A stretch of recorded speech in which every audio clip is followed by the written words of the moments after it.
Estamos de regreso, Realidad en Contexto, Boreal Televisión. El doctor Cerda por aquí siempre con nosotros los martes. Este programa se eleva. Tener al doctor Cerda por aquí nos enorgullece, nos satisface mucho, doctor. Yo le he dicho, se lo he dicho, usted no me dejó que yo voy a venir los martes como quiera, que usted me diga esto, como yo voy a venir como quiera. No, pero si usted se siente contento, la gloria es de Dios primero que todo. Lo que quiero motivar es que venga todos los días, por eso que digo esto. Ah, bueno, lo que pasa también es que tenemos mucho trabajo y eso nos complica la situación. Mire, por ejemplo, yo en el día de mañana salgo fuera de la ciudad, el jueves también, y sé que a esta hora es difícil que ya yo esté disponible después de un viaje a Montecristi, por ejemplo, que tengo. Las 8 de la noche es difícil que yo esté en esta posibilidad de comparecer, porque uno viene con este cansancio y ese estrés. Pero vamos a hacer el esfuerzo, vamos a ponerle por lo menos 2 días, que ya no sea solamente el martes. Quiera Dios. Doctor, el caso de Brecht, que en otros países, en este momento todavía en Panamá hay un proceso abierto del caso de Brecht y allí está teniendo éxito. Aquí en República Dominicana, desde un principio, se vio venir el resultado que iba a tener el caso de Brecht en los tribunales de la República. Primero fue un expediente que se instrumentó mal desde un principio con el propósito de que los resultados sean esto que acabamos de ver, que sean esto, doctor. Y ahí se está hablando de un escándalo millonario en sobrevaluación de obra, en manejo de contratos, de concesión de obra con privilegios, que involucró a un individuo, hay un personaje que fue el que más sonó en ese tiempo, Ángel Rondón. Ahí está el señor Díaz Rúa, ¿verdad?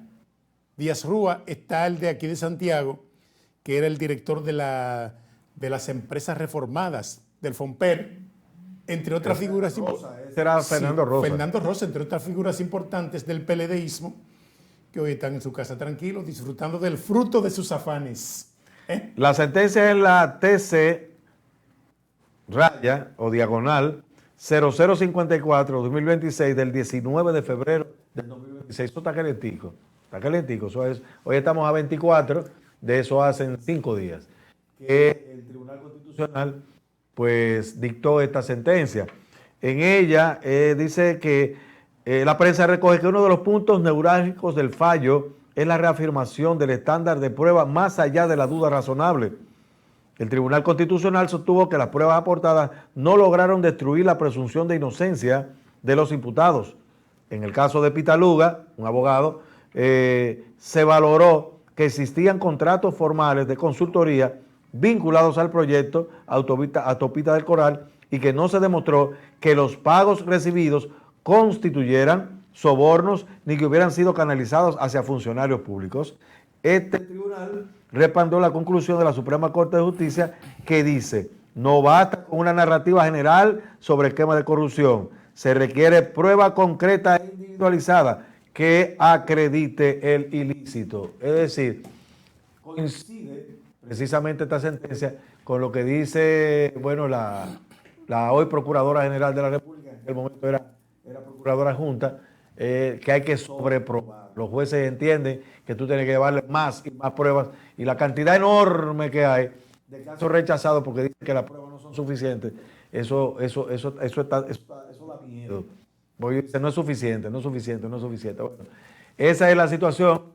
Ya el Tribunal Constitucional falló, es el tribunal de cierre, no hay para dónde coger y hay que cumplir entonces definitivamente ese descargo a favor de estas personas, todos esos funcionarios que usted decía, y que definitivamente ahora ya van a pasar a una etapa de serenidad, de tranquilidad. Y a disfrutar de eso. Van a disfrutar de lo que ellos han conseguido. Es lo que hemos indicado siempre. En el proceso penal, cuando envuelve figuras de la trascendencia de Díaz Rúa, Rondón, Fernando Rosa, que administró fue billones que administró. Todo el dinero de las empresas reformadas del Estado iba a ese fondo patrimonial de las empresas reformadas llamado FOMPER. Ese hombre administró más dinero que lo que administró el Ministerio de Educación. o de lo que administra el Ministerio de Educación en su presupuesto.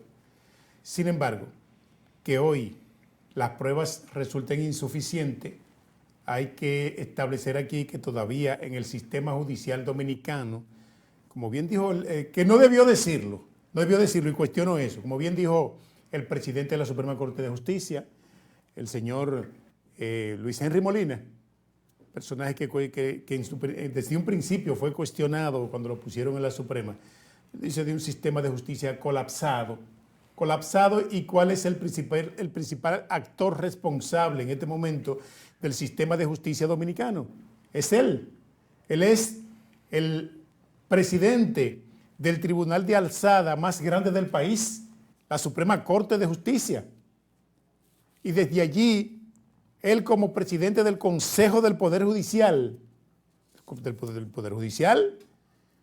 que esté haciendo esos pronunciamientos en este momento, cuando usted, señor Luis Henry Molina, tiene responsabilidad compartida en todo eso. Que allá mismo, doctor, le hicieron una sentencia de no al lugar a un funcionario que estaba cuestionado de llevarse toda la fortuna del Estado, toda la fortuna que hoy tiene, y finalmente ha sido premiado, hasta con inmunidad parlamentaria, para que no lo vuelvan a molestar jamás el no al lugar de Félix Bautista. Que allí al Procurador General de la República, Francisco Domínguez Brito, salió humillado de ahí, humillado de ese fallo. ¿Y quién era el presidente en ese momento? ¿No era Luis Henry Molina? ¿Era Luis Henry Molina? De la Suprema, sí. Sí, de la Suprema. Y del país. Suprema. Y del país. Danilo Medina. Entonces, partiendo de esa realidad, es que estamos estableciendo que aquí la justicia se aplica de manera efectiva para aquel muchacho de barrio que tal vez porque las oportunidades no le llegaron, porque a veces el ser humano no avanza por múltiples variables, por múltiples factores. Tal vez es el recurso económico, tal vez es un problema social y posiblemente la mala distribución de la riqueza no lo dejó acceder a las oportunidades. Entonces, que se fue a la delincuencia es una víctima del sistema. No es que lo hizo de manera voluntaria porque quiso hacerlo, no, es una víctima del sistema. El sistema no le dio las oportunidades para que, en vez de ser un delincuente, fuera un ciudadano en capacidad de hacer aportes significativos a la sociedad. Esa es la diferencia que hay ese desequilibrio. Aquí el pobre, que no tiene esa solemnidad, esa riqueza, ese oropel, esa relumbrancia, no, lamentablemente eso va un día que no me parece muy lejano, va a estallar porque es que la diferencia es muy grande. A cualquier persona le hacen un juicio rápido, expreso, y ya le digo, de 1 año, 2 años, tiene condenada una condena de 30 años. Entonces, estas personas se encuentran en libertad, se aplica la ley, pero ese es el asunto. ¿Para quién se aplica? ¿Cómo se aplica? ¿Quién se beneficia de ese tipo de aplicación cuando es pobre o cuando es un potentado? Aquí tampoco defienden a estas personas. Ahora, los periódicos, los medios de comunicación oficiales sí defienden a la posición que ellos puedan tener. Y quiero resaltar solamente este comentario que hace la prensa. En el caso de Odebrecht, uno de los procesos penales más relevantes de las últimas décadas en el país, culmina así con una sentencia que reafirma que la justicia penal dominicana sigue atada a los principios del debido proceso. Para todos, entonces yo le pongo ahí. No me diga. Esto nos deja establecido a nosotros. Este es un precedente importante. Los abogados a veces, los jueces a veces se les va la mano y quieren fallar por jurisprudencia y precedentes de estas altas cortes. Pero para nosotros, los ciudadanos de a pie, doctor, y que en otro orden también, de una forma u otra, trabajamos en el ámbito del derecho, como abogados, es un precedente negativo que podemos hacer un análisis comparativo con los grandes casos que quedan en los tribunales de la República. ¿Cuál sería la suerte?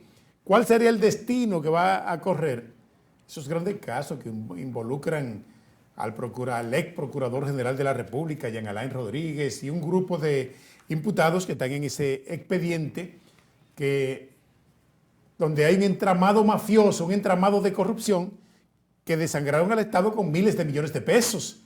El caso Coral, que involucra un general activo que fue apresado, se lo quitaron de atrás a Danilo Medina, la misma familia de Danilo Medina y otros imputados más. ¿Cuál será la suerte de estos grandes casos de corrupción a partir de esta sentencia del caso Odebrecht que descarga a los imputados? En esa misma actitud, los medios de comunicación tradicionales se pronuncian en el sentido de decir: el fallo adoptado el 19 de febrero de 2026 respalda la actuación de la segunda sala de la Suprema Corte, la sala penal, que había confirmado el descargo del señor Conrado Enrique Pitaluga y había dictado absolución para Víctor Díaz Rúa y Ángel Rondón.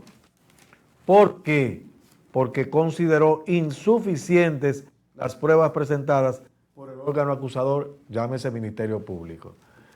Entonces, hay varias lecturas que tenemos que dar.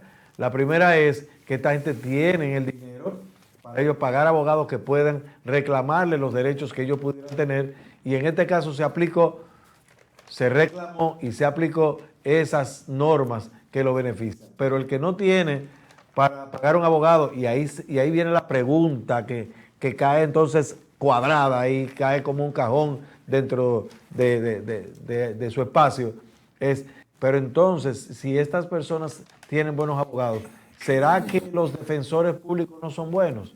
Porque entonces los defensores públicos son los que se encargan de los pobres de solemnidad. Y si es así entonces, y aquellos lo condenan, porque realmente lo condenan, y rápido. Sí. Y rápido. Sí, sí. Y esta persona entonces el debido proceso para ellos se beneficia, para aquellos no. Eso lo vamos a continuar en el próximo bloque y le pedimos que no le cambie, manténgase con nosotros allí y volvemos en breve.